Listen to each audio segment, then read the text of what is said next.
to It's Okay to Be Gay, the podcast.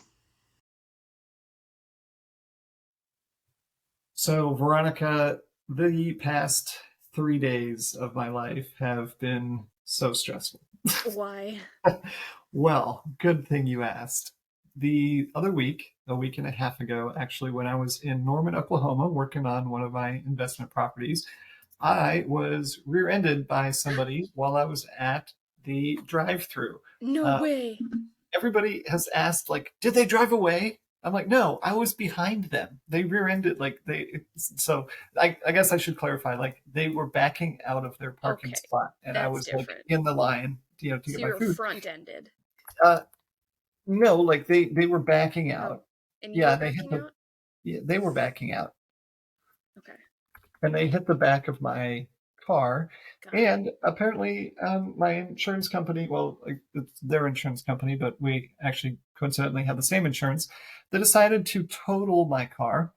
So they were like, hey, this is how much money we're going to give you, which is not a little bit of money. And Right. so I was like, okay, like that's more than I thought. And I know that I could fix my car for less than that. And I could probably fix everything that's damaged on my own, sort of, enough that I could keep driving my own car. But I was like, you know what? Let me look at this as an opportunity. Get a new car, maybe. We'll see. I don't know. And so I've been car shopping the last 3 days, and I hate, first of all, having to spend money, and then I secondly hate having to make big decisions in a small amount of time. So it's been very stressful, and I have sat in a lot of nice cars and just can't make up my mind. So, well, what are you looking at? Like an it's very SUV type? stressful. Well, I was initially looking for a full-size sedan, which is what I had. And so I was considering something like the Audi A6 or Volvo S60, which both are, safe, reliable, nicer, kind of not exactly your like Mercedes, level of luxury, but still luxury-esque, to kind of replace the car that I had. And I think that I have settled on actually a midsize luxury-esque SUV. So looking at like the Volvo XC60, the car. the Audi Q5 was on my list. Ooh, but after being in it, love I Audis. realized that it's actually a little more chintzy than I thought. It felt very cheap inside. I was disappointed. Audi. And the Buick has a couple of options: the Envision and the Enclave, both your mid-size and full-size SUVs, and with their like premium packages and stuff, like leather seats, heated seats, like there's actually some pretty nice options. And do Buicks still ride like the old Buicks that Grandpa used to drive? I know, and that's what I was like. That's what I was like. Yeah, like you feel like you're just like gliding, floating, right? Yeah. It was comfortable. It was definitely comfortable. I don't think that it was quite as comfortable being an Suspension SUV. not so soft. Yeah. It was not as comfortable being an SUV, but it was definitely a good option. And then I think we settled on the Kia Sorento or Hyundai Santa Fe, which are basically the same cars. Just the Kia Sorento is a little bit more money, looks a little sportier on the outside, and does have third row seating, Perfect. which might come in handy down the road. You never know. You never know. So, yeah, I've just been mulling over all the options, and it's almost to the point where buying a new car is almost cheaper than, or just a little more expensive than buying a used car with low miles that has the same trims. So that also has been frustrating because I have never bought a new car in my life and always told myself that never makes sense. Don't ever do that. It's stupid. Like you automatically lose all the value. Exactly. And now, well, the world has turned itself upside down and we're not in that situation anymore. So that's where I'm at right now. And it's stressful. It's no fun. No fun. So you didn't entertain the option of taking the insurance money and fixing your car and just driving it? And I'm almost to the point in my car search that I'm just like throwing my hands up and like, just give me my car back. Yeah. Just give me my car back. Yeah. I don't care. I'll just drive it. It's fine. I don't need a back bumper. I know that it's a blessing in disguise. Most people would be excited about the opportunity to upgrade and have a new car or Yeah, it newer would car. certainly be. But Love I'm it. of the mindset like, no, this is awful and I hate it. And I just want my old car back. So What did definitely you not drive? the normal way This of isn't the looking at things. Tesla, That's true. That's true. right? Yeah. Yeah, that would have What been a what whole car were nother. you driving? It was my Lincoln MKZ. Oh yeah. Yeah, I mean, it was just like such a nice, comfortable ride. Like everything that I want in a car, it had. Mm-hmm. And now I'm like going through options and trims and trying to find to to to upgrade to what I had on my car, which I've like come to the conclusion like if I'm getting a different car, like I'm not settling for anything You can't less. settle for less, exactly. Yeah, You have and to it just go doesn't up make from here. sense. I mean, yeah, sure, I could go buy a Honda Civic. No hate to people out there who drive Honda Civics; they're Right. great cars, but it just would be like such a Yeah. like in my mind like a downgrade from where I Yeah. was. I was just like, I can't Exactly. do it. I can't do it. Yeah, my next car most definitely needs to have not leather, but non-fabric seats, Hmm. and it has to have heated seats. But having a dog and in the spring, Yeah. all of the mud that gets Yes. tracked into my car is just too much, and I can't. It's never coming out of the fabric. Never, ever. Leather seats are a lot easier to clean, for Yes, sure. yes. I actually sat in a fully decked out Buick Envision 2021 or something. It had heated and cooled and massaging seats in it. Jesus. I'm just like, oh, That's what's like not even this? fair. Like I know. I'm of the school of thought that when I'm driving, I'm driving. I will very Mm-mm. rarely text at stoplights. Um, I'm there to drive. In fact, I would rather drive a manual stick shift because Yeah. I just like driving. So No, you this put a massage chair in there, and then all of a sudden, I mean, what happens yeah. if you just get so relaxed you fall asleep? I would be looking forward to those road trips where I'm like, oh, I have to drive 6 hours. Okay, I'm taking my car. I suppose that's true. Yes, I would hit you up for that. They should have the passenger seat do that, but as the driver, like, Yeah, I don't know. It'd it be a was little nice. distracting, I'd think. It was nice. So we'll Anyway, see. Anywho is right. So, Veronica, this episode of the It's Okay to Be Gay podcast. By the way, ladies and gentlemen, this is Miss Veronica Witt. and this is Mr. David Vedant and Witt. Thanks so much. Hey, tell us, Veronica, who is about to be on our podcast and how do you know them? Because I'm very So excited when you told me who was coming on and I read a little bit about their background and their story. Like, get ready, folks, buckle in because this is going to be a wild ride. yeah, I have a good friend, Christine, who is going to join us. I'm actually first friends with her wife, who is a very close friend of mine and coworker. Um, and I've gotten to know Christine.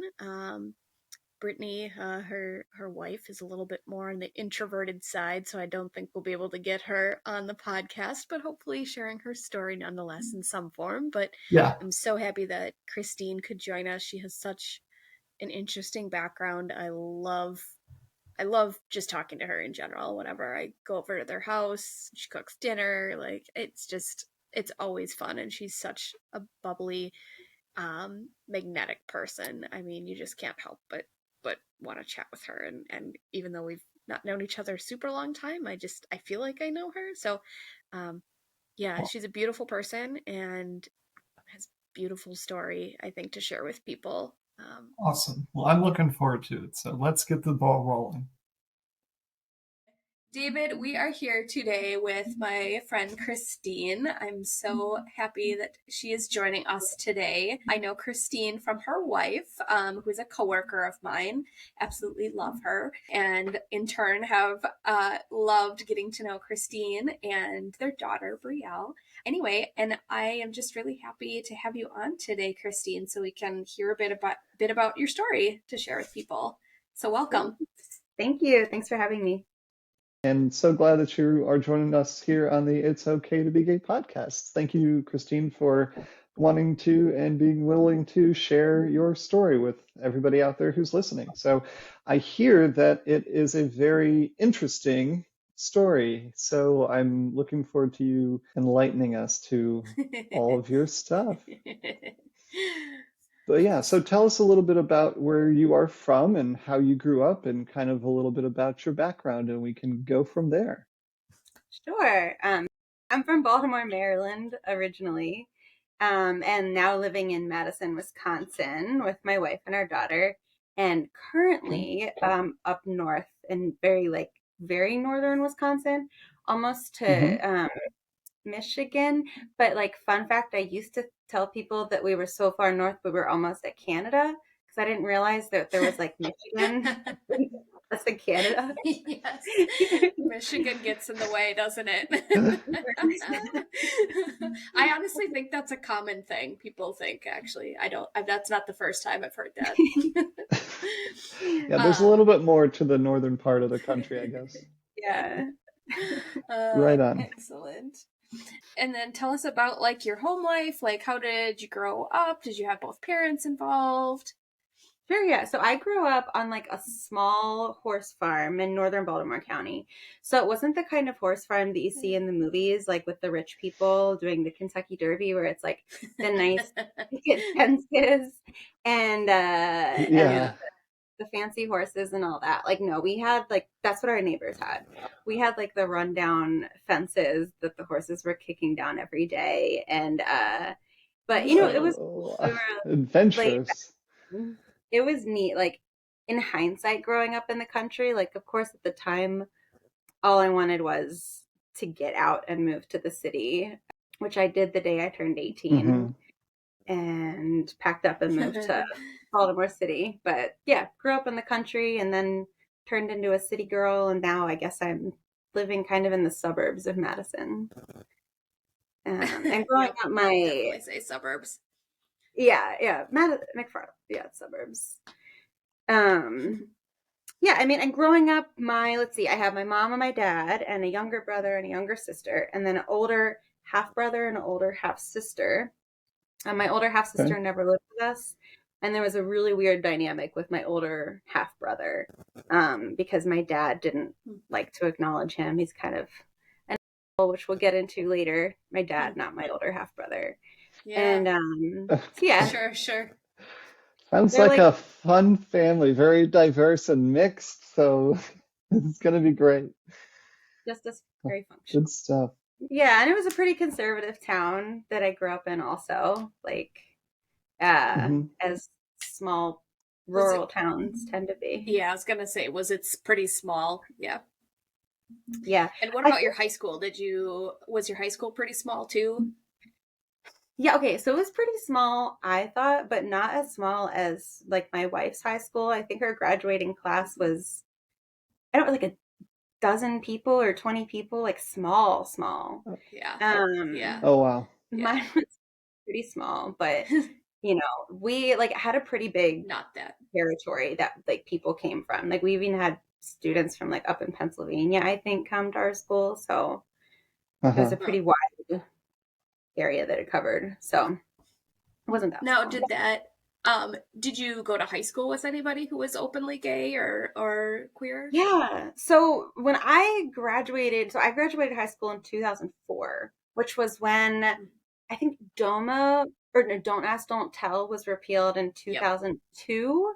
And then Mm-hmm. DOMA, or no, Massachusetts was the first to legalize gay marriage, and that was in 2004. So when I was in high school, I really felt like being gay like wasn't a thing. Like I was so sheltered growing up. We weren't allowed to even watch PG movies. And of course this was before like, you know, the internet was a thing. Like it was out, but it was AOL dial up. And so yeah, I just wasn't exposed to it at all. So my first kind of realization that this was a thing was when I was 10 and I tried to kiss my best friend at the time. And she like, I remember her pulled away from me and she was like, whoa, like Christine, girls don't kiss girls. And then I was like, really? That sucks. That sucks. For me. Are you sure? You don't want to give this a try? Exactly. Yeah, you don't put it out there. Yeah, I mean, and then in high school, there wasn't anyone who was out openly like using the words gay or lesbian, but there were people who were just kind of like against the grain. But it just wasn't something anyone talked about. Like, really the only way it was talked about was from like the male perspective, like at a party kissing a girl for a man to see, or hooking up, but for like through the male lens, you know. Yeah. That's a common thread we're hearing, is that a lot of people are like, yeah, there's, we knew there were probably a couple of gay people, or, but no one talked about it. Like, it wasn't an open thing, for anybody, or it was just something unspoken that you just accepted or didn't, but yeah, so not a lot of exposure to that concept of the LGBTQ community growing up and coming from that conservative background. It wasn't ever probably something that was, discussed at home, or none of your, close friends or family ever commented or were mentioning, the gayness in the world or anything along that line. Yeah. Well, yeah, so it kind of started, the reason I mentioned it coming up in the news was that's when I think I started becoming aware that there were other people who maybe thought that girls could kiss girls, because it was on the news, that my dad would watch at night. And sure. So I had started doing debate class or debate club my freshman year of high school, and I loved it. And there I had a debate teacher. The debate teacher there was someone who really just challenged us to like ask, why do we believe certain things? Like, just to ask why and develop our critical thinking skills. And I think that was the first time that I really started stepping back and looking at all the things that I had been told to believe, and all the things I had been told that were true, and just stepping back and saying, why, and just questioning more, as one tends to do in high school anyway. So I remember one night my dad was watching the news about Massachusetts trying to pass for gay marriage, and he said they should just round them all up, them meaning gay people, put them on an island and just nuke the thing. Yeah. Wow. And yeah, just nuke it, he said. And I was like, wow, God, that's kind of messed up, and I normally never spoke to my dad that way, because we were raised not to. And I was also just getting into those teenage years when you start kind of pushing back. But I remember that being like one of the first times I stood up to him and pushed back on his beliefs and just said, Dad, that's messed up. Why would you say that about people? And then he pushed back, explaining why he did feel that was the right thing to do, and a lot of really hateful things, and then me feeling more angry and stepping up more. And then it ended up turning into him saying, who's putting these ideas in your head anyway? I bet it's that liberal debate teacher. And then he pulled me out of debate. I wasn't allowed to do it anymore, even though I loved it. And I was wow. Okay. I was very good. Yeah. So yeah, he pulled me out of debate. And then that kind of just like triggered for me like a period of intense high school rebellion, like getting involved with, drinking and smoking and partying, because I kind of felt like, if I can't have this one outlet, if I can't think for myself, then, F it, I'm just going to do what I want to do anyway. Yeah. Why? But, yeah. Yeah. And now, like, in hindsight too, I think part of that anger was just also recognizing that his words were directed towards me as well. And I think I was so far in the closet that I didn't even know I was in the closet. But interesting. I'm sure that was. Yeah. So do you think that there was a level of recognition that your parents kind of knew that you were gay maybe before you did, in that sense? And this kind of lashing out towards the gay community as a whole was like disappointment in you, sort of, but in a disconnected sort of passive aggressive way? Maybe not passive, more directly aggressive. Direct. Yeah. Yeah, it definitely could have been. I had a couple friends in high school that were, I would explain to people that they were just like my very good friends, but they would be friends that I would also like, have lots of physical contact with, like more than I would other special friends. And at parties we'd get drunk and, just, but in my head, if you asked me, I'd be like, oh no, we're just friends, even though we're like closer friends than me and my boyfriend. Right, But anyway, right. so certain friends that I had, my dad would get very upset if they like called and left a voicemail. So yeah, I think they knew it. And then also my dad's sister was lesbian and out, and she came out in the 70s. Okay. And he disowned her towards the end of her life, I think when she was kind of like living out more and had a stable partner. Unfortunately, she died when I was 19 from ovarian cancer. So I never really got to know her while I was out, which, you know, I wish I had been able That's to. really, yeah. Yeah. That's, I mean, there's so few times I feel like people have a family member that, you know, of the LGBTQ community to have as a support person. That's, yeah, I feel bad for you that that connection wasn't there, unfortunately, but. Yeah, I mean, and he didn't even go to her funeral when she died. Like that's how intense his hatred was Oh, wow. for her. So my sister and I Sorry about that. went. But yeah, to answer your question, David, I'm sure that it was related to what he felt was like a personal connection to it, you know, via like me kind of seeing me hang out with some people that he probably identified as alternative and probably gay. And of course his Right. sister and I don't know, maybe him too, I don't know, but Yeah. That's bananas.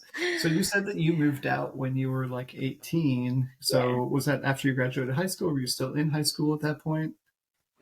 Yeah, so the day I turned 18, I had like a couple weeks of high school left.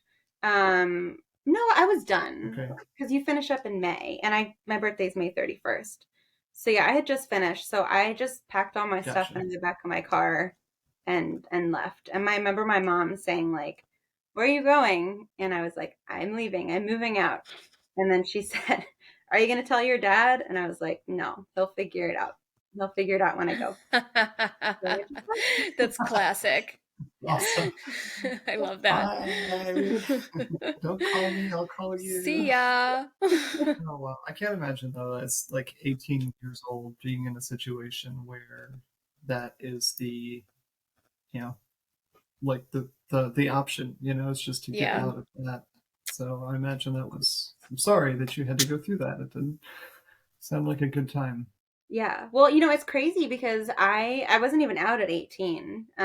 We just had such a fraught relationship anyway because I like that dynamic developed in my young teens where I started standing up for myself and he didn't want me to stand up for myself. You know, he wanted me to be that girl who you know was like that stereotypical like submissive woman, like that biblical idea of the person of the woman who does what she's told and submits and is quiet and passive and it wasn't me and we had a lot Can of I were your parents religious? yeah, so my dad was raised Catholic and my mom was Protestant evangelical, I guess.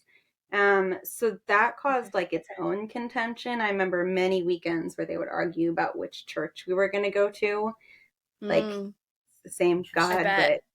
but it was like this big thing. It would be whoever won the argument that week Gotcha. is which church we would go to. And then on the summers, it's great.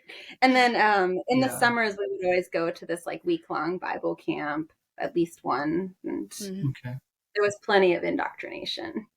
Okay, so after you moved out, then what? Did you take time off? Did you go to college? Yeah, so after I moved out, I spent about 9 years kind of figuring out what I wanted to do with my life. I'll try to list these linearly. Okay, so I sold cell phones for about a year. I'm a very good salesperson, by the way. I did great. And then I went back to school after a year started in computer information systems. And then I switched to elementary education. And I think I did like maybe gen ed for a little while too. So I did that for 3 years and then dropped out, which was devastating for me because when I mentioned wanting to go to high school or college as a teenager, my dad had said, you shouldn't even bother because you're too stupid. So you'll never graduate. You'll end up just dropping out. Wow. So you imagine How when I did terrible. drop out 3 years later, I was Bullets.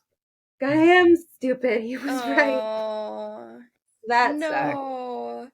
Yeah. That totally would suck. That's gotta be such a emotional toll because you already had that in your brain, unfortunately. Yeah. Ugh. Yeah. So I know you're gonna get there in the part of your story when you get there, but just really quickly because like it's just so night and day. Like, what are you doing right now?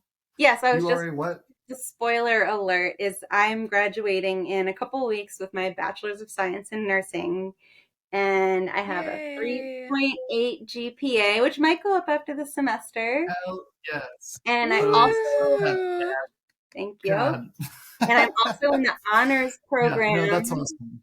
So the honors BSN Yay. program. Get it. And I won the Yeah. Outstanding Mhm. Adult Returning to School Award this year too for UW. There you That's go. amazing. Yeah. So I wasn't too Ugh. Obviously, that's what he was talking about. You are far from stupid, girl. Far You from know, it. I That's just beautiful. didn't have like Okay, so that. I'm sorry to like. Yeah, I'm looking back. I know now, like I wasn't stupid. I just didn't have that support network that I think you need when Mhm. you're going into college, Mhm. especially when you're like making such a big transition from an extremely sheltered environment where you're not taught how to do anything for yourself or how to manage life skills into like literally packing all of your stuff in the back Yeah. of your car and leaving and being like, I have no idea how to do this, but I know that I can't stay. And then it's Yeah. amazing we made it 3 years, I guess. That's awesome. But No. That's yeah. Okay, so wait. After the also, I feel like you need to try to sell us something by the end of this podcast. If you're such No. a good saleswoman, just pick anything and try to sell us. Anyway, okay, so you were doing the sales, Yeah, no, and so, yeah, so then I hijacked your train of telling No, us I your was path and your journey. So add I'm sorry. So go back to where you left off before we skipped ahead to how successful you are now. okay. Go back to you were going back to school and you did Right. elementary ed and then you dropped out. And then So towards the end of college, I was working as a bartender and making very good money. And then I started dating this guy in Virginia Beach. So it was like commuting down to see him. And then all of that contributed to me dropping out as well. You know, in my young dumb brain, I was like, I have plenty of money. Why do I need college? Mhm. And then also like my right. college schedule is inconvenient to my dating life, so therefore I'm gonna drop out. So I did that, Yeah. moved to VA Beach, and then we'll just pick up back with the careers. So I did HR, like marketing for a little bit. I did childcare, preschool teacher, nanny, flight attendant for a year. Which, by the way, I didn't know Wow. that about you, Christine, about the flight attendant. And that's literally like, so I grew up with a bunch of aviators in my family, my dad, my brother, my stepmom, like my mom, everybody. I know. And literally, as a kid, I thought I wanted to be a flight attendant. Well, I got married really young and I'm really short. So those were the two reasons why I never did it. But I just want to say I loved learning that about you the other day when you posted something on Facebook. So anyway.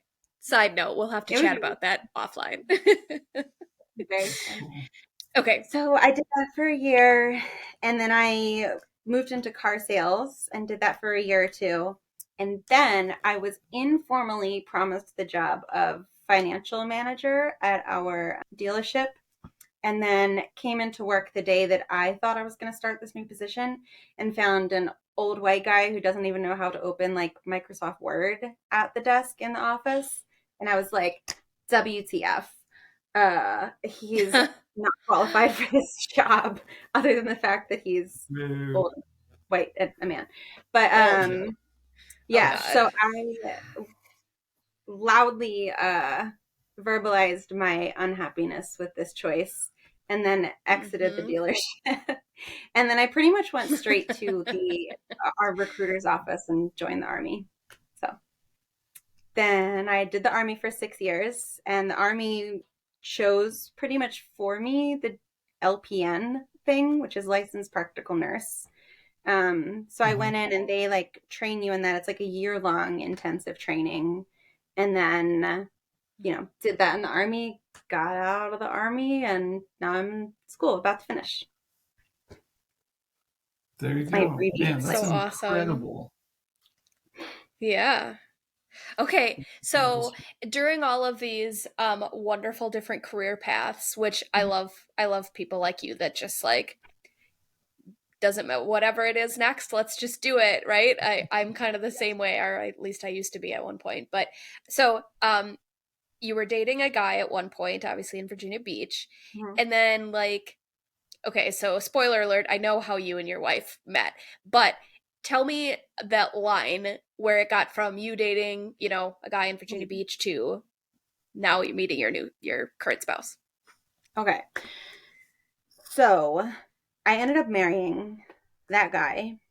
And then my younger brother died when he was 18 and I was 20 something, 3, 4.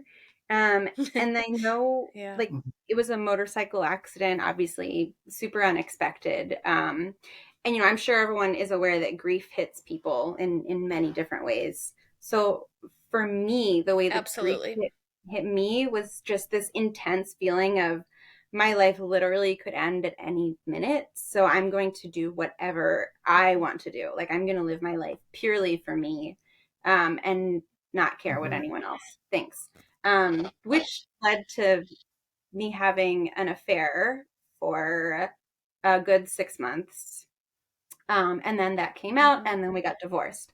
And then I ended up in a relationship with another guy that was very abusive, like in all of the ways, extremely abusive. And I think I stayed in it for so long because I felt so guilty about what had happened with my husband, who, was a good guy. Like he treated me well. It wasn't his fault at all.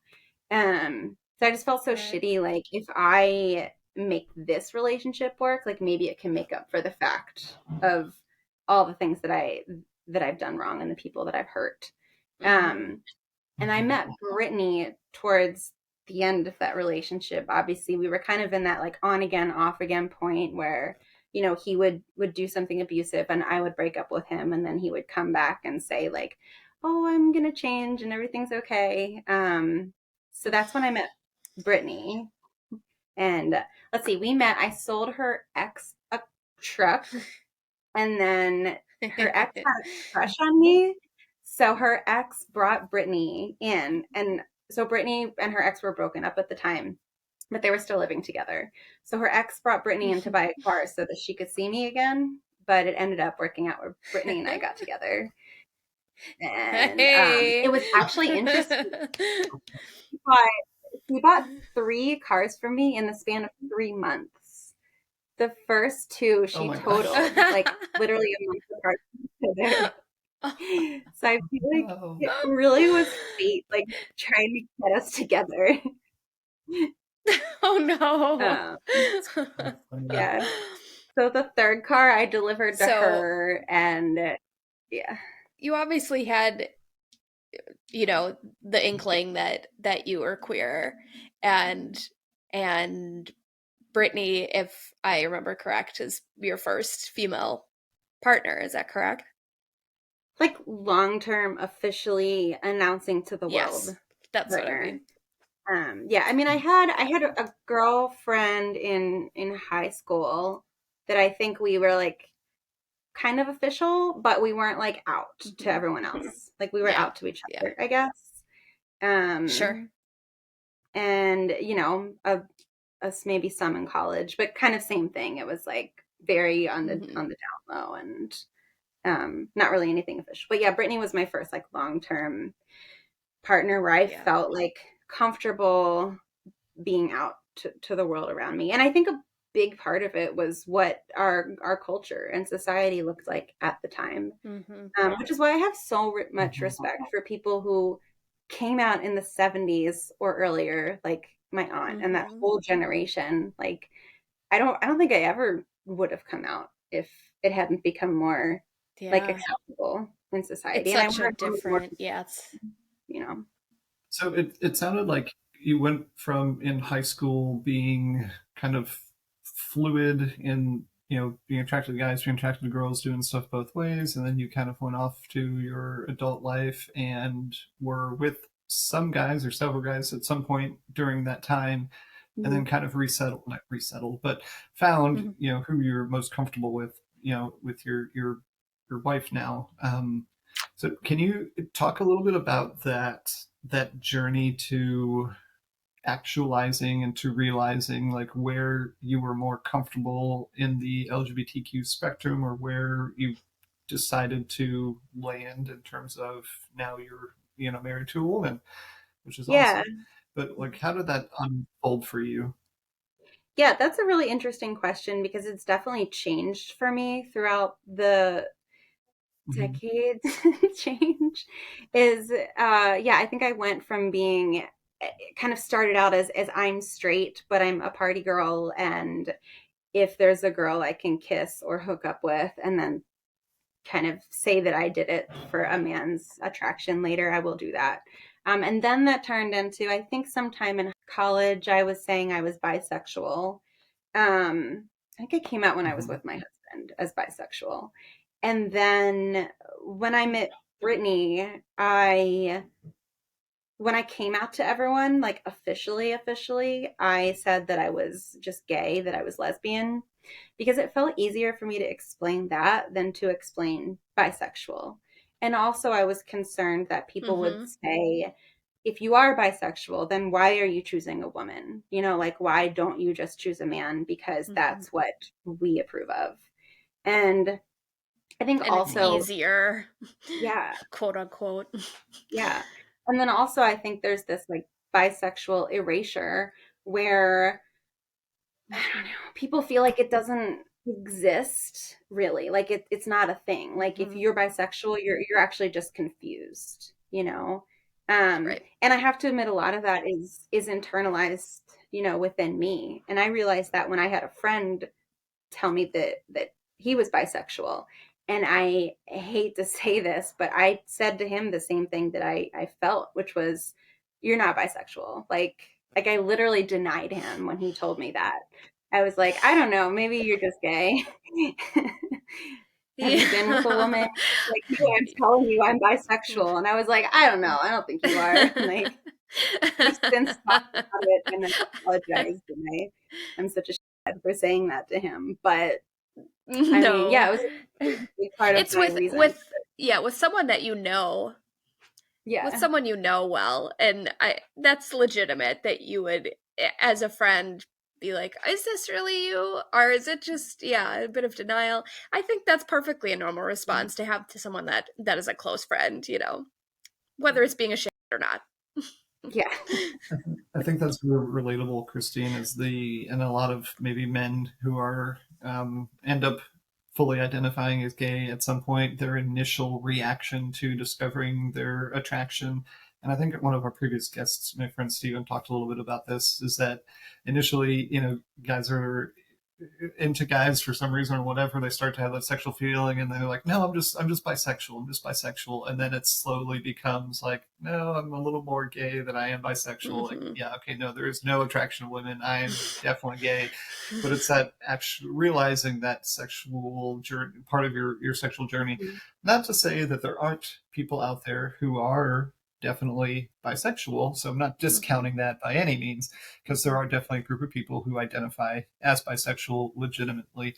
But as part of the lesbian journey and part of the gay journey, I think a lot of people do go through that like bisexual phase where they maybe experimented both ways, or maybe in their mind it was easier to swallow that they were gay or lesbian by like a stepping stone, almost acknowledging like you're bisexual, then acknowledging like, no, I'm actually, so I think that's interesting. But yeah, I just want to I know that there are people out there who are fully bisexual, and that's how they identify in their sexuality, and there's nothing wrong with that, or being one way or the other. So, but yeah, I think that's a lot of people's experiences. They kind of like experiment and tinker around, and then like settle on like, no, this is not settle, but like realize this is actually like where I fit in the LGBTQ spectrum. It's like being gay, lesbian, or sometimes it is in the middle, but anyway. Yeah, and I think that like that process of transition that a lot of people go through adds to the bi erasure that does happen within the LGBTQ community. And I think because I was so in love with Brittany and I wanted people to take our relationship serious, that's why I said that I was gay, that I was lesbian, because I didn't want people to think that I was in this transition period and then I wasn't serious about her. Right. And then I remember after we had been, oh gosh, we'd been married for at least a year. I felt like I needed to kind of come out to Brittany as being bisexual because I was just doing introspection about my past relationships and they didn't feel like a farce to me. Like I really do feel like there was an authentic attraction in those relationships and it felt dishonest to say that I was lesbian. So I took her out to a fancy dinner at a steakhouse, which I don't even like steak. And I was gonna say Brittany loves steak though. yeah, I started like, yeah. So because I was so worried that she wouldn't like me anymore, that she would, think that the feelings really that I have internalized about bisexual people is that they're not serious, they're really actually straight or they're really actually lesbian, but they just can't make up their minds. So yeah, I was terrified. So I took her out, I was nervous, and then I finally, told her after, she was like, "Are you okay? You seem really nervous." And I was like, "Listen, I just have to tell you this thing and just promise you won't judge me." And I give all this like lead up and then I'm like, I'm not like interested in anyone else, but I just want to let you know that I think I'm bisexual. And then she said, "Oh, that's it." I know that, honey. I've known that. Exactly. Since we met. You're not fooling anyone. But of course that she loves me no matter what and all that, which was so great. But I've since I feel now I use the term queer instead of bisexual or even pansexual because it just feels more authentic to me. It just feels like more descriptive of what I feel. And maybe part of that is my own internalized biphobia that I need to work out. So I don't know. Hit me up in another 5 to 10 years. Maybe I think that's exactly. No, I think that's great. I love that. You are able to take the queer term of that as your authentic. I don't want to say label because whatever, but that it's yours, right? And we have had other people on here who do describe it more as pansexual. I just think it's really great that's just part of your journey is finding out what is you, what's comfortable, what is authentic, right? Yeah. So go with it. We love it. I think queer for me feels more accurate too because oh, go ahead, David. That's okay. I was going to ask something else, but finish up what your thought was. Oh, yeah. So I was just going to say, I feel like queer for me feels more accurate because I look back at my relationships with men as authentic and there was a genuine connection. But at this point, I don't feel attracted to men. I don't have a desire to be physical with a man, like even if Brittany and I weren't together, just separate from that. And I think that just the way that gender can be fluid throughout your life, sexuality can as well.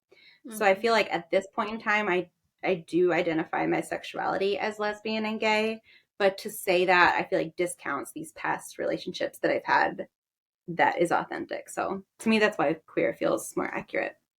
Yeah, and that's really neat that there are so many different ways and options for members of the LGBTQ community to feel, because no one term always perfectly describes your sexual preference at the moment or how you identify. And you're exactly right. That is something that does, and it can change as we progress through our life. So I think your story is really poignant on that, is that it, is something that's not a perfectly assignable label at all times. There's the flexibility, and there has to be in this community. So that's really neat. I know that you're coming out to your family wasn't exactly very well received, and I was wondering if you'd be willing to share a little bit about that and how that's looked for you since you have embraced your life with Brittany and are now living in that lifestyle. And how did that affect your family relations once you did decide to fully come out and tell people about yourself and your relationship? Sure. Yeah, so when I came out, I decided to tell my dad at Easter dinner, or like just tell the whole family. But I think my younger sister knew, and I had mentioned it to my older sister as well. But because at the time Brittany and I lived in Virginia Beach, it wasn't super convenient to come and tell my family in person, like because we live so far away. It's a good like 4 or 5 hour drive, and it didn't feel like something that I wanted to say over the phone. So Easter just felt like a convenient time to do it. So we were in town staying at a hotel, and then I got a call the night before Easter, or maybe it was Easter morning, from my mom saying that my dad had somehow figured it out. And I think he just, like, because this was the second time that I was having Brittany over to the house, he assumed that that meant that we were in a relationship, which of course we were. But I think he pushed my mom or my sister about it, and they admitted, like, oh yes, she is in a relationship. And he got extremely upset. My mom said that he threw the whole Easter dinner in the trash. Like, he'd already cooked it. She said he threw the ham, like, with the porcelain plate that it was on, like, on the floor. No, not the Yeah, ham. the whole Wow. ham and the green bean casserole. Like, that's a tragedy. Oh no. That's so tragic on many, many levels. Yes. So Oh he threw God. a homophobic temper tantrum, and Easter dinner was the victim. And Wow. then, yeah. So then I think I called him or he called me that night. I was thinking maybe I could just smooth things over by having a conversation, which is not what happened. Things did not get smoothed over. He basically just vented homophobic, hateful things at me for a good 10, 15 minutes, saying all of the hateful things that you can imagine. He said that he hopes I never have children because I'm just going to fuck them up. And all gay people should just be killed, and like really, really horrible things.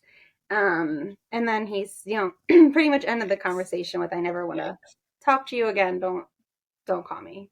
So that ended that. And Brittany was, of course, super supportive during all of that.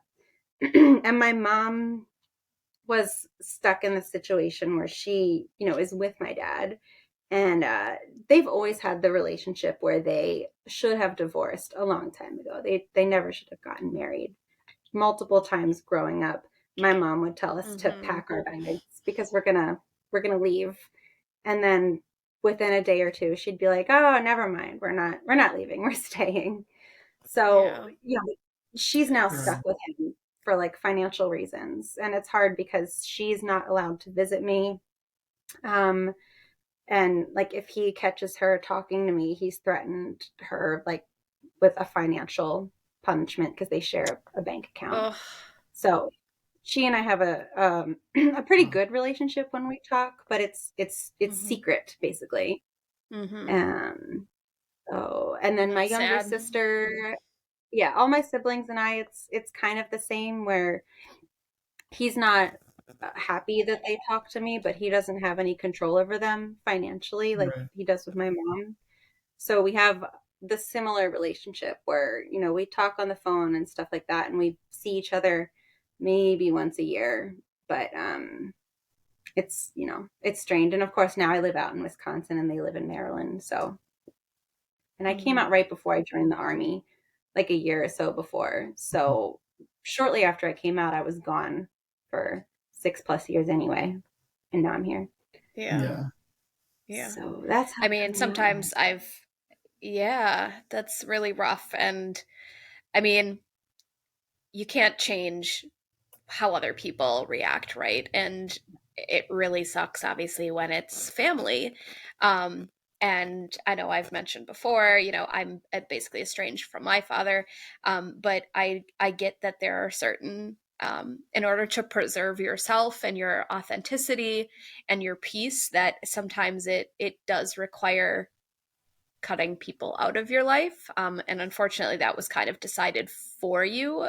Mhm. But it still doesn't feel good at the end of the day to know that your parent, would say such hurtful things and would, rather just not talk to you or, have anything to do with you. That still hurts. Yeah, it's hard. And I think a lot of the guilt that I deal with now is mostly just how it affects my mom. Um, because Mm-hmm. we've had a conversation pretty recently how well, when she dies, because everyone dies, right? That I won't be allowed at her funeral. And just kind of, I brought that up with her and was like, hey, if you die before dad, I'm not going to be allowed to go to your funeral. And she said that she was going to like write a letter and put it in her will so that I would be allowed to go. But I don't know, she hasn't done it yet. Wow. So yeah, I feel bad for That's her really because, tragic. yeah, I know she misses me, but she feels like stuck because she's in this, psychologically abusive relationship and doesn't know how to get out. And I don't know. That part sucks, I Mm. think. Like, Yeah. he's not the biggest loss in the world because, as I mentioned before, our relationship has always been pretty fraught, for a while before I came out. Yeah. But it's really affected my relationship with my mom. And then, on top of that, I did live in DC. That was my last duty station when I was in the Army. So when I was there, we had the experience of living in the area of my family, and navigating that around the holidays was really tricky because my family would have to do like 2 Christmases and 2 Thanksgivings, one for my dad to be invited to, and then one for us and our daughter to be invited to. And it started getting into this tricky territory of, Jess would mention her dad and Caitlin would mention her grandfather, and then Brielle would be like, who? And I don't want Aw. Brielle Mhm. to grow up like, it just ruled out for me even living on the East Coast and having that happen every year, because I didn't Yeah. want her to grow up like thinking, why does my cousin have a relationship with her granddad, but I don't? And just feeling like Mm-hmm. the black sheep of the family was not something I wanted for her. So that was a big reason that we moved out to Wisconsin, to be closer to Brittany's extended family, so she could have that, grandparent Mm-hmm. relationship in her life. That's really tragic. And I think it's especially sad in your dad's situation because if, when you were even back in your high school years and you started talking back to him and like questioning these certain things that he had such a staunch position on, if he had been even the least bit flexible in that, it sounds like maybe he wouldn't have pushed you away so much back then and caused that rebellious streak of yours to unravel and lead you down all these other paths. And not that you didn't turn out absolutely fine and beautiful and in a wonderful situation right now, but I can only imagine that that end of high school time, early, college years was just absolutely immeasurably difficult and stressful and like chaotic for you. And because of like his initial reaction. And as a father, everybody hopes for that love and that support and that direction and to look at their father as being a role model. And you never really sounded like you had that. And Mm-mm. now your relationship with him seems irreparable. And I think it's very, very sad because had he decided to be even the littlest bit Mm-hmm. open minded about Yep. you or about that whole situation or about how you were asking questions, and if he had taken time to sit down and talk to you about why you feel that way or why you're asking these questions instead of immediately trying to squash that, um, God, like how different would your guys' life be now? Mm-hmm. And he would still have you in his life. He'd have his grandchild in his life. Like, Yeah. and now there's Yeah. none of that. And that's just particularly sad and tragic. And like, it sounds like he got what he deserved, but it's tough that you guys have that such a difficult relationship now. He I, sounds like a lot like my dad. I They was wouldn't just be gonna the say, best. David, I mean, this crowd right here is really preaching to the difficult father relationships. It actually kind of makes me a little emotional because Yeah, we all have our own respective issues with our fathers, but it all boils down to fathers not really wanting to love unconditionally, and that really sucks.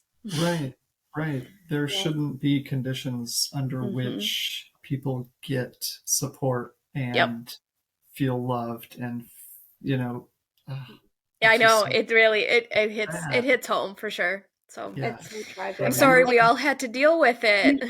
you're in good company, Christine, in terms of the uh, terrible father crowd. We were all there in some way or another, and it's not fair. And it's just from every different varied backgrounds that our particular dads all came from. They each brought with them their own little shit that unfortunately trickled down to Mhm. their children and that we had to live with and go through. But so I feel for you, and I'm sorry that you had to go through that because that's really sad. Um, but it sounds like you are in a good place now with your wife and your daughter. Can I ask you about your daughter? How did you come? How did that happen? Was Yeah, it your so child or your wife's? yeah, we after we had been married for I guess it was a year, and I was stationed in Washington State.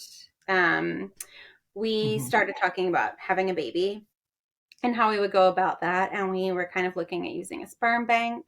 And one of my very good friends at the time was visiting, hanging out with us and her boyfriend, and we were all having a couple beers and complaining about the exuberant cost of sperm and how much it costs and the amount that you pay for it. You don't even get the full amount. You get like they divide it up.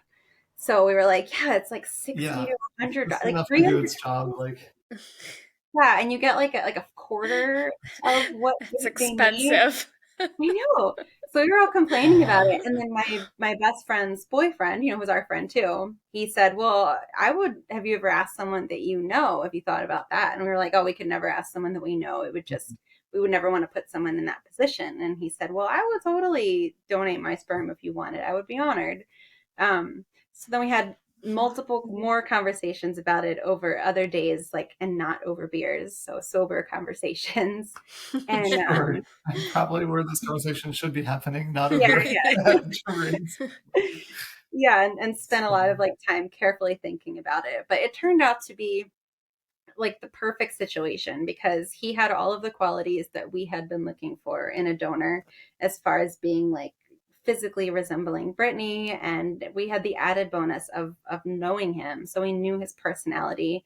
So it's really mhm. neat now seeing things as Brielle's personality comes out now that she is 6.5.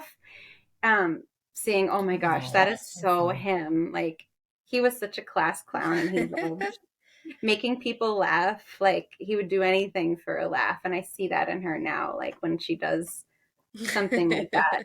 Oh my Wow. gosh, you're so your She's donor. so precocious. I love it. And Yeah. she's so, I swear to God, Briella is literally a like a 35-year-old in a 6.5-year-old's body. Like some of the things that you've told me, like she's said and verbalized. I mean, all these like um just like topics about like why do we the male perspective, and why do we say hey guys instead of like all this very intelligent, thought-provoking Well, that she gets things from coming me. from this. Okay.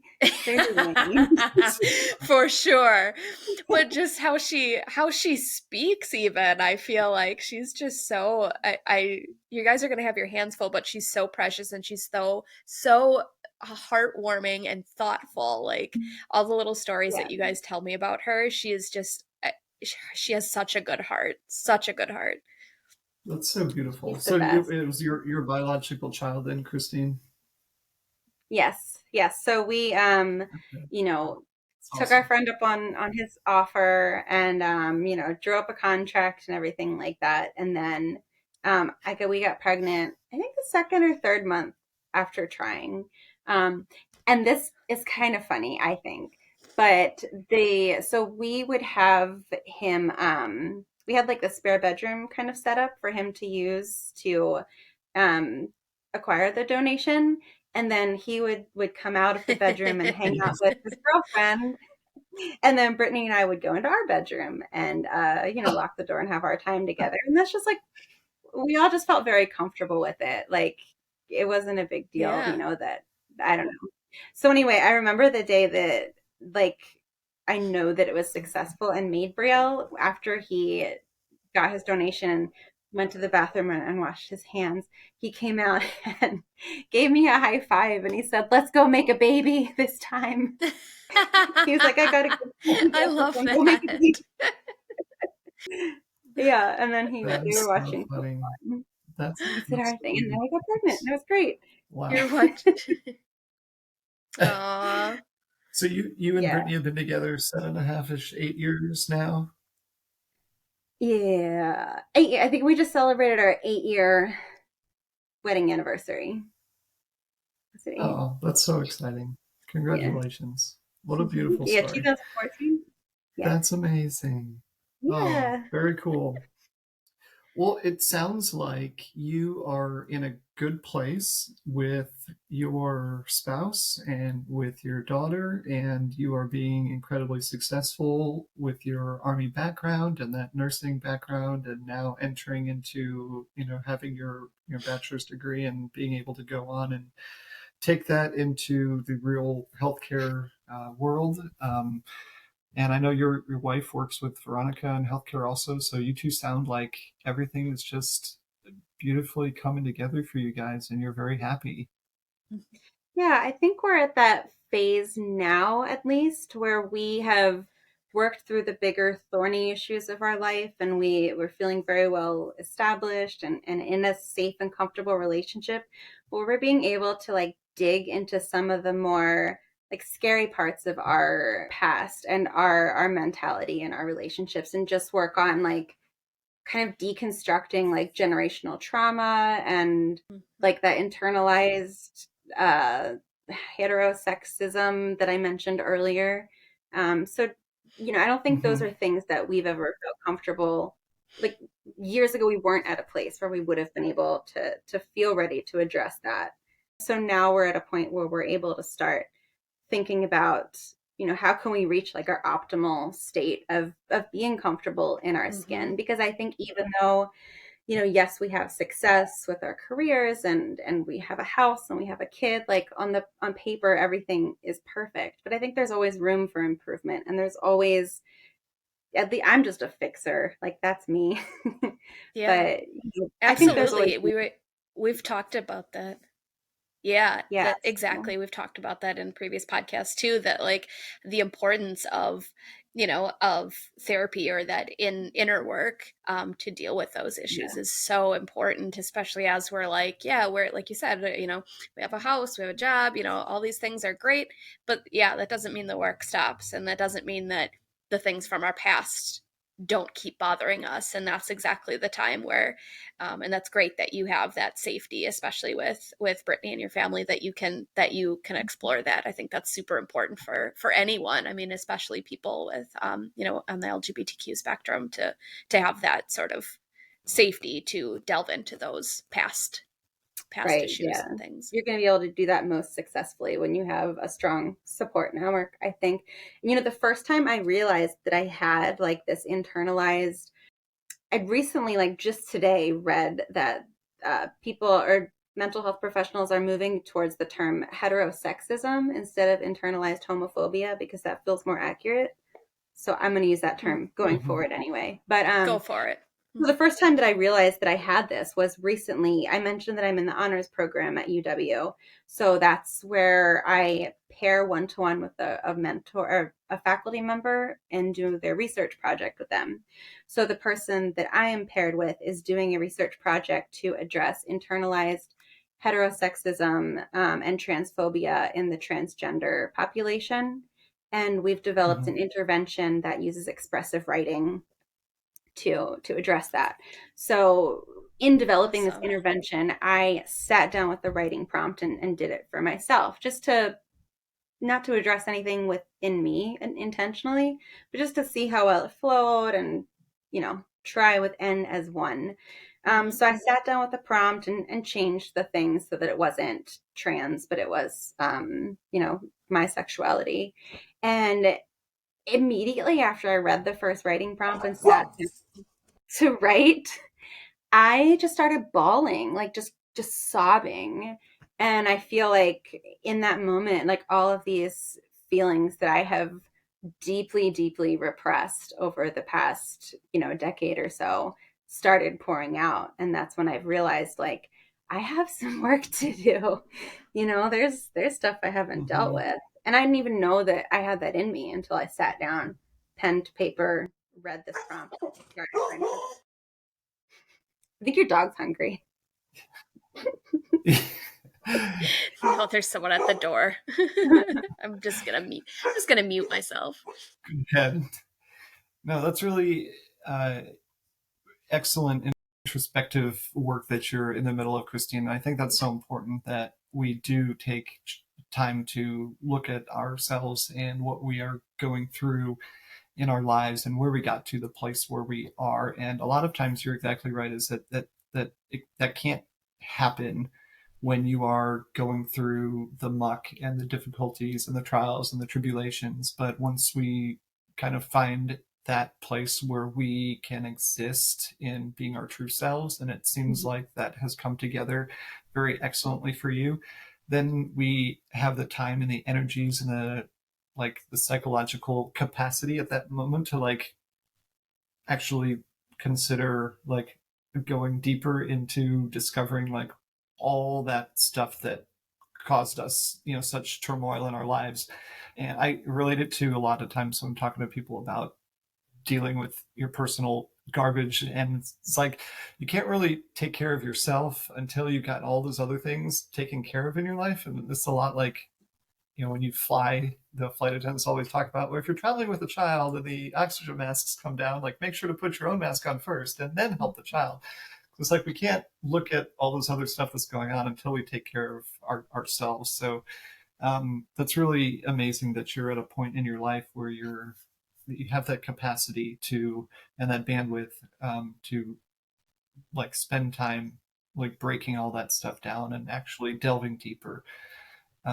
So that's incredibly motivating and inspiring that you are in that position you are right now. So I love that for you.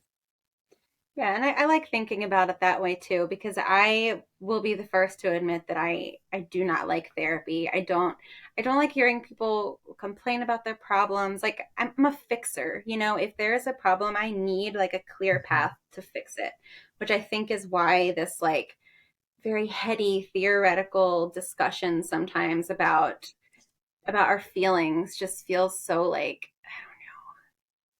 it doesn't feel real. It's not tactile enough. So, but it's helpful for me to realize that the only reason I'm able to start having these conversations with myself is because of all of the problems that I've already fixed, or the point in my life that I've gotten myself to. And now it's just that point, almost of self-actualization, that Maslow's hierarchy of needs. I've addressed all these other things. So it's a struggle for sure to address these things mentally. And sometimes it feels like it's 2 steps back and half of a step forward when you start digging into these right, emotionally sensitive topics. But it's like a blessing to realize that I'm at a point that I can do this, That's awesome. That's going to be so beneficial in the long run. Yeah, for sure. So Christine, it sounds like you've gone through so many different hurdles and obstacles growing up, being in high school and coming out, and recognizing your sexuality in your young adult life and finding somebody to share that with so perfectly. Now, having gone through all of that mess and having traversed all these different and have this wide array of challenges, if there were somebody listening now who was going through similar things, which I'm sure there are dozens and hundreds and many people out there. What sort of advice or words of wisdom, or what do you think they would need to hear? I think something that I would tell people is building a support network as best as you can, like finding people who support you and love you no matter what. Like, you really have to create your own family. If your family is not going to be there for you, don't need to waste your time or energy trying to make them understand, or trying to try to make them be there for you, or wish that they could be there for you. Um, but you also don't need to tolerate their hatred or their vitriol in any way. Just distance yourself as much as you can from all of that, and then spend your energy instead finding people who can support you. I mean, in this day and age, with all of this technology that we have available to us, if you can't find someone physically, in your area to be there for you, you can certainly find someone on the internet and form a close, healthy relationship with them. And I think looking back at what's gotten me through everything, it's been that. It's always having someone there for me in some capacity that I could talk to and tell them my deepest, darkest struggles and complain about my problems. Like I said earlier, when I hate when other people do that. But like, sometimes you need that. You need someone who's going to be there for you and to be your rock. And, looking back now, like, I realize how resilient I am and how much tenacity that I have gained from going through all of that. It's frustrating when I think about that I am 36 years old and just now graduating with my bachelor's degree, when most everyone else is at least a decade younger than me. But I'm graduating with more than just my bachelor's degree. I'm graduating with all of this experience. I'm such a well-rounded person. I can relate to anybody about literally anything because I've done so many different things. So I'm not at the same place as the 24-year-olds that I'm graduating with. We might be graduating with the same degree, but it's not the same place. So, Right. Absolutely. I love that about you, Christine, too, I've had a similar thing when I went back to school for a while as well, that yeah, you're doing the same program, but you most certainly are not coming out on the other side with the same. You have so much more experience, so many more stories, so much more. And there's something nice about that. I don't know. I always liked going through the program and having, these youngsters that, I would just maintain friendships with them, but it was not the same. But I always felt like I could teach them a thing or two. yeah. Yeah, you might be Yeah. graduating with the same degree, but when you're coming out of that with all the background and expertise and knowledge and well-roundedness of all these other things that you've brought, with you, you're coming out with that bachelor's degree and then so much more, Mhm. So that's truly remarkable. Definitely. Exactly. And then lately, I've become a lot closer with one of our neighbors, who is lesbian. We became close. Well, we met, was a year or so ago, when her girlfriend was in home hospice care. And she had posted on a local group asking for someone to come and help at her house. So we got in touch because she lives less than a block from me. And I was like, hey, I'm a nurse. I can help, like, do some things around the house. So that's how we've met, and her girlfriend has since passed, but that relationship has turned into, like, we're very close friends. I feel like I look at her now as a role model, and almost like a surrogate parent in a way, or older sister.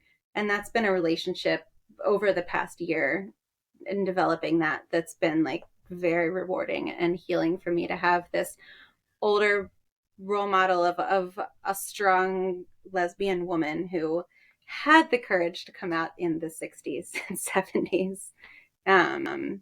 So Yeah, it just drives home, I think, that that was a like much, having a support network.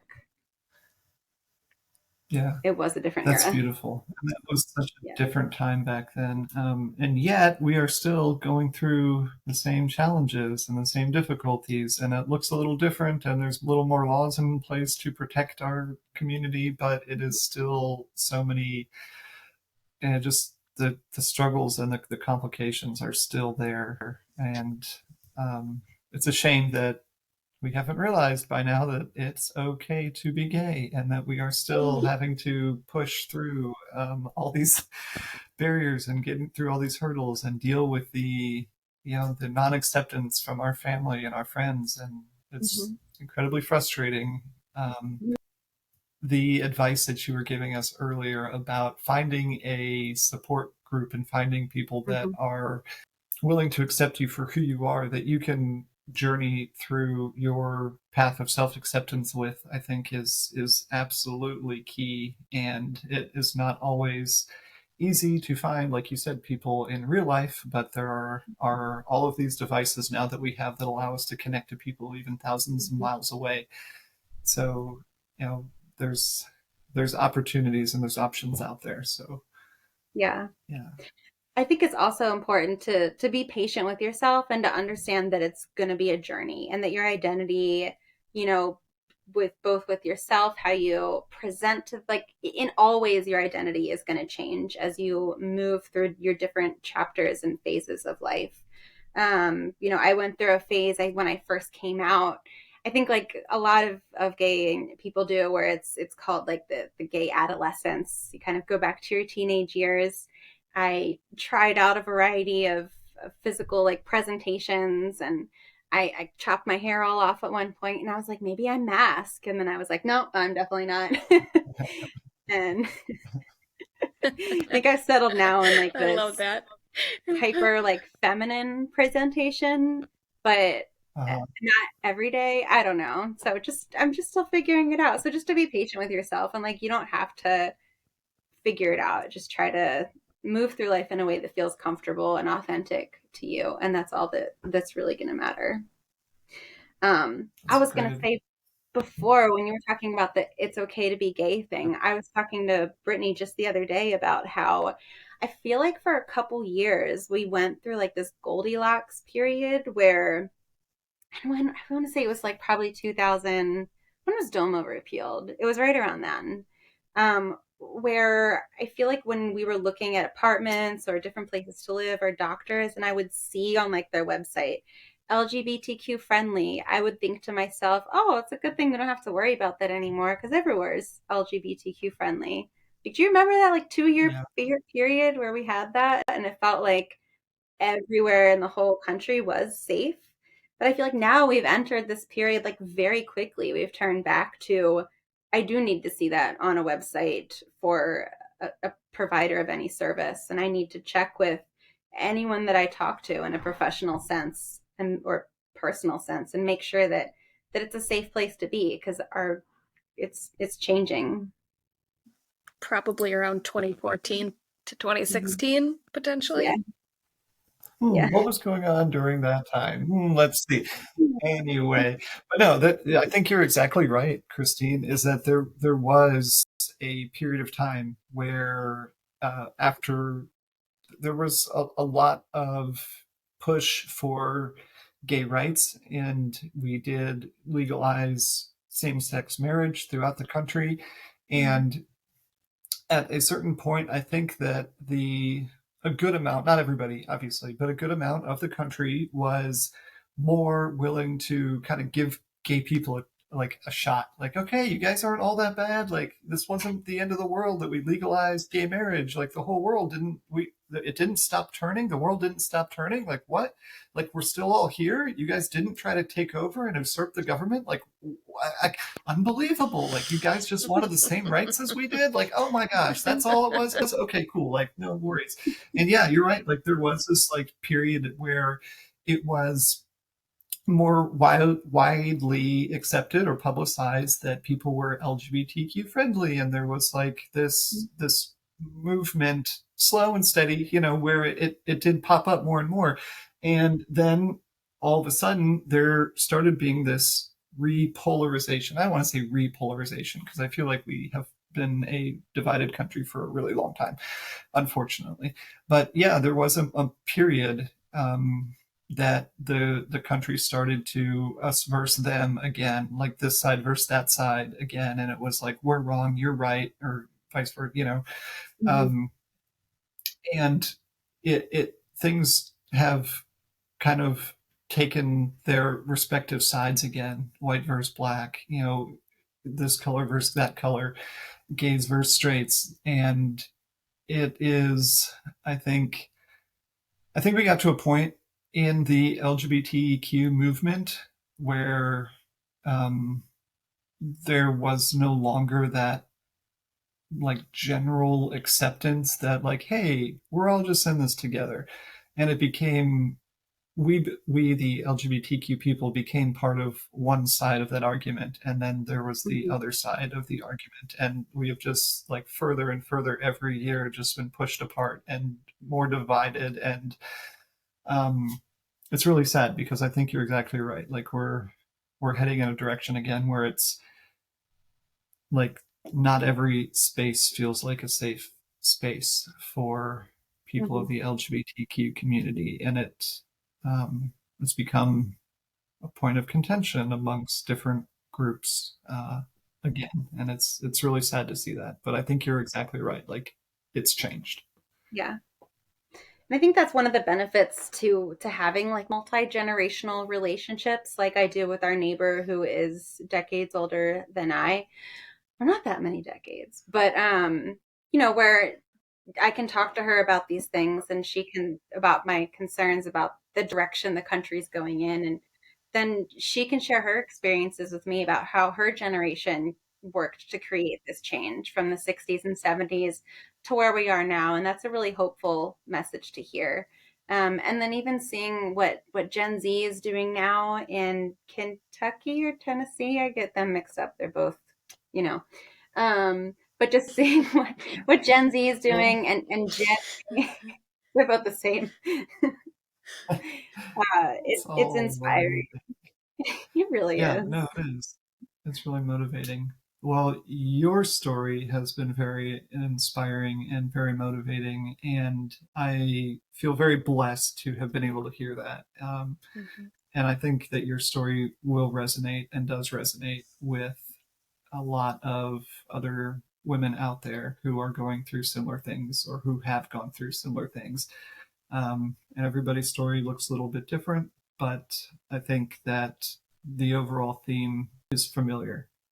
So I appreciate you taking this opportunity to share your story and to be here and to open up with us and to let other people know that, despite the emotional, psychological abuses that it sounds like you went through as a child and as a teenager and well into your accepting your sexuality, there's a light at the end of the tunnel. You came out and you are incredibly driven and in a great relationship now with your spouse and with your child. And it's a beautiful thing. So we appreciate you taking the time to share that.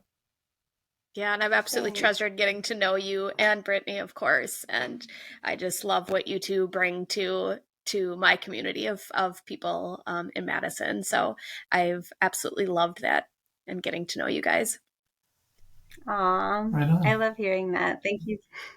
It's sometimes weird to think about how like my experiences or just sharing my story could help other people, because I feel sometimes like so much of my life has been just a big hot mess that like how could I possibly help other people? But like I said, starting to come to that point of realizing that I look back at the people who helped me get through difficult things, and I'm starting to have the realization that those kind of people like are the kind of person I am now, like the person who kind of has their stuff together, and actually I do have things to share. And I appreciate this platform to help hopefully share that with some people who need to hear it.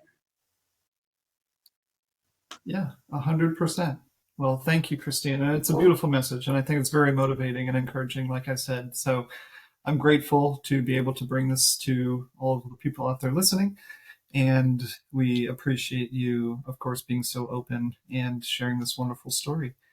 So I hope that you have a great rest of your week. Veronica and I greatly appreciate, again, you being here. And for all of you listening out there, thank you so much for joining us on this episode of the It's Okay to Be Gay podcast. And we will see you again very shortly.